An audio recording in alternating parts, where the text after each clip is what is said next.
We talk about replayability in terms of board games. And within that framework, what exactly does that mean?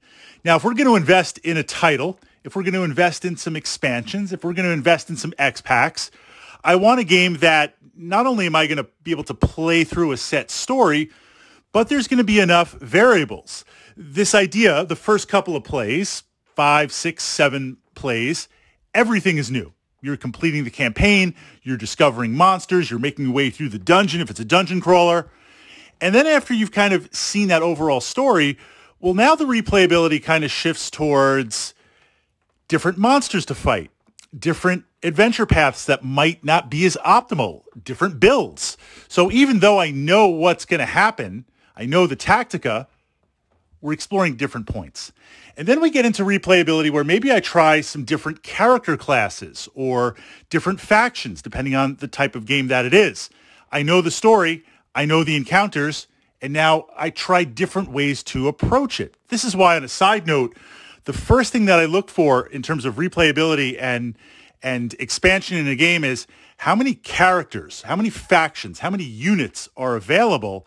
And in terms of X packs, expansion packs, that's the first one on my list. Of course, being a completionist with poor impulse control, I'm going to try to pick them all up. But the X packs, the character packs, they are first.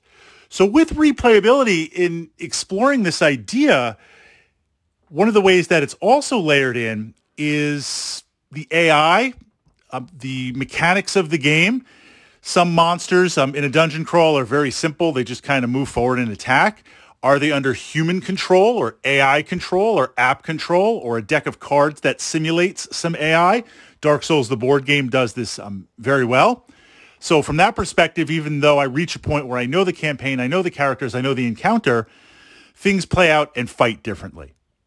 Now we've got that framework. I want to offer another type of replayability, which maybe is more nostalgia. Runebound is one of my favorite games. I do keep track of all of the games that I have played over the years, and I feed them all into an Excel sheet, and I crunch those numbers. Some games are win or lose. Some games are who I've played it with, number of players. Some games are how many expansions were in play. And if I just add everything up, I've spent the most time playing Runebound. I thought Talisman was number one. I've been playing Talisman longer than Runebound, but Runebound was number one. And Runebound 2nd edition versus 3rd edition. Now, we'll put that aside for a second. But a game like Runebound 2nd edition, just core. You've got a number of characters. You've got some encounters through a deck of cards, so there's a variety. You don't necessarily always see all per the same game. But I have played that game so many times, I can also almost predict what card is going to come next. Why do I still play it? Why do I still enjoy it? Because I think it's much like watching a movie. The first couple of times you watch a movie, you're just wowed by the effects, by the story. It takes 3 or 4 watches to really pick up on everything, or at least for me. Maybe I'm not as sophisticated. But then there are movies that I will constantly rewatch, and I will understand the intricacies of that story, of that plot line.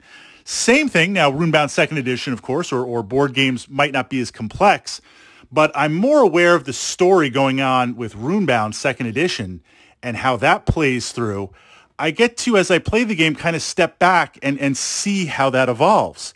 I also have a history of playing it with numerous friends, numerous points in my life, high points, low points.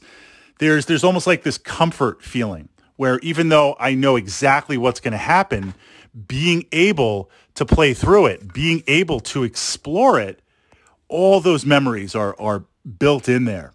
All those memories support it. So we kind of begin to move beyond replayability and beyond the mechanics to now a shared continual experience. And for me, naturally, certain narratives, certain titles have to push that forward. But there's that element when things begin to move beyond replayability.